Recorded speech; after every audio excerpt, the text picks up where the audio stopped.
ความยังความข้างคืนเลยเฟืองตัดไข่ให้ดูตัดเขาเนาะดีๆโอ้ยตาย วันเก๋หรอเฟืองนี่คือไม่ทัดเลยโอ้โหไข่วันตายอ่ะโอ้ตายเนี่ยทำเลิกเลยจะลงเลยกันเลยทุกเฟือง งมบ่โอ้ ขันบ่งมบ่ไหลเฟือง งม ขันบ่งมบ่ไหลเท่า น้องมื้อนี้เฮาก็สิมาขวางแหพี่น้องนี่แหใหม่ๆอีพอสารหากันแล้วพี่น้องตอนนี้เฮาก็สิมาเอาปลาหนองเบิ่งว่าสิได้จักโตมื้อนี้นี่อากาศโอ้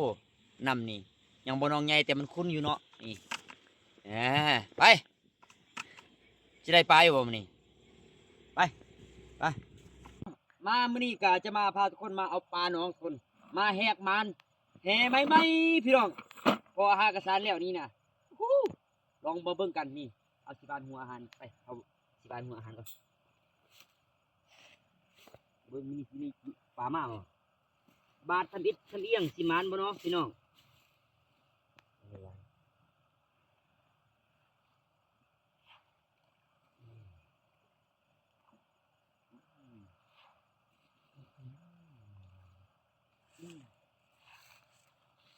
เดี๋ยววันแน่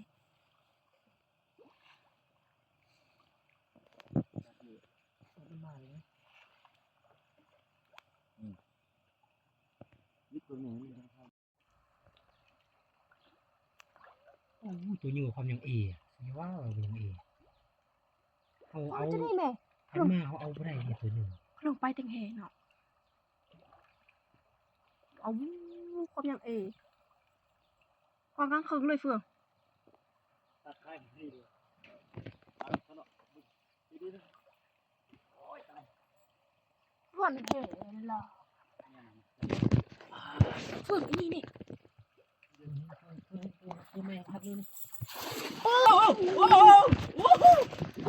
ไข่บ่วัน ตายอ่ะโอ้ตายเนี่ยทำเลิกเลยจะลงเลยกันเลย ทุกเฟือง งมบ่โอ้ ขันบ่งมบ่ไหลเฟือง งม ขันบ่งมบ่ไหลเท่า โอ้ยยังกินเนี่ยเลย นี่เฟืองเอาตัวนี้ดิ บักเยอะโอ้ยตัวนี้โอ้ยอย่าเลยตัวเยอะตัวนี้เยอะกินแฮะเลย พายเนอะไปเอาคู่ก่อน คู่ไปยังมา เอาน้ำซะบ่บ่เซิร์เนาะ โอ้ความเยอะ เฟืองเอาน้ำซะบ่ เอารับซื้อไปเลยทำไมอย่าแล้วกันยืดไปเรื่อยๆกี่ได้ลากเอาไปลากขาดเหี้ยลากเอาเลือกคุณพูดเถินเอาลากโบลากได้ไหมล่ะลากไปโค้ลากเอาจับนี่มันบ่มีเปิดขึ้นเนี่ยตัวเนาะได้เลยเลยตัวนี้ผมอยู่ เอาไปขายเนาะ คอยได้มันออกตัวนี้ยังออกโอ้เอาบ่ตัวนี้ เอาแต่ เอาไปซื้อก่อนเอาไปซื้อก่อน โอ้โห ไอ้แข็งความยืดเอามาซื้อก่อนยำเนี่ย เฟืองยังบ่ไหลตัวเลยมาจองอยู่ เข้ากันไหนยังลากไหมหรือว่ายังยิงจักตัวลูกไอ้เหตุ นี่มันคือเอาตัวไอ้นั่นโถย จ่าเมืองใดซ้ำ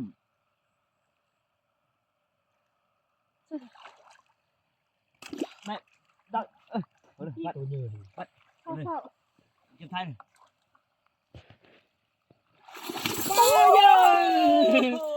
ตัวนึง โอ้ตัวนึงอยู่นี่ โน้ โอ้ ย ยนี่ มีอยู่ท่านไหนรุ่งไกลเด้อแล้วตัวยืดอุ้ยเดี๋ยวจริงเฟืองทึกส่งกันเมฆ พัดบอลูดสมี โอ้ยเยอะอยู่นี่เลยไทยผมเบิ่ง วิดีโออ่ะ อัดโตมือเบิ่งมือแม่น้องอัดกล่องมือ ก็หาได้อาด นำซื้อหน่อยก็ได้ไม่ตักซื้อหน่อย เออโซเอมันจะรีดบ่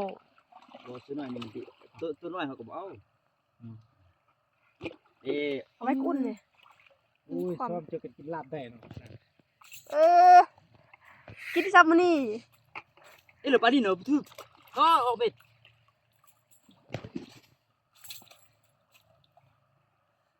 เอาตัวเรือทัด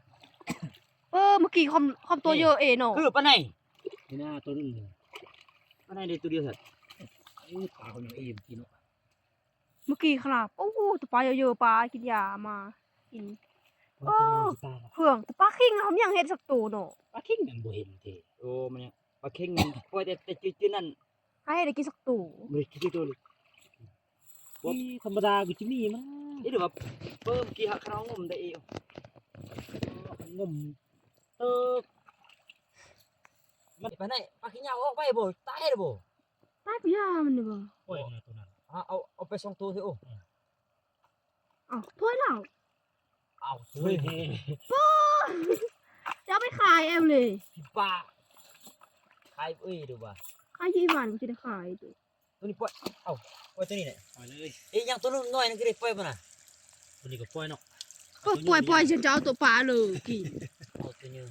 นี่กี่ปล่อยซะ เอาตัวเนื้อ ตัวนี้ ตัวเนื้อเอาไว้มัน พวก น่ะ กินมันเถื่อนเขา เอาตัวเนื้อกินมันน่ะ นี่ตัวนี้ปล่อย ได้ตัวเดียวเท่าฉัน เนาะ กับปลาในนี่เธอ ปลาไหนตัวหนึง ปล่อยไปกันยัง นี่ปล่อยเนาะ จะเอามันตึมเลย เมื่อกี้จะเอาตัวหนึงเถอะเลย ในที่สุดเนาะคนเนาะนี่เฮาก็ได้ตัวใหญ่ๆนี่ตัวนี้บ่ทึกแฮได้ตัวนี้ทึกตีนยำหัวมันนี่บ่ได้ปัดได้เอาเนาะเดี๋ยวเฮาจะไปเฮ็ดเมนูคิดว่าจะเฮ็ดเมนูหนึ่งเนาะทุกคนเนาะเอาถ้ามักคลิปนี้ก็อย่าลืมฝากกดไลค์กดแชร์เนาะทุกคนเนาะนี่ปูนโยนใส่น้อง ตัวนี้ประมาณโลนึง เอาไป คนนึก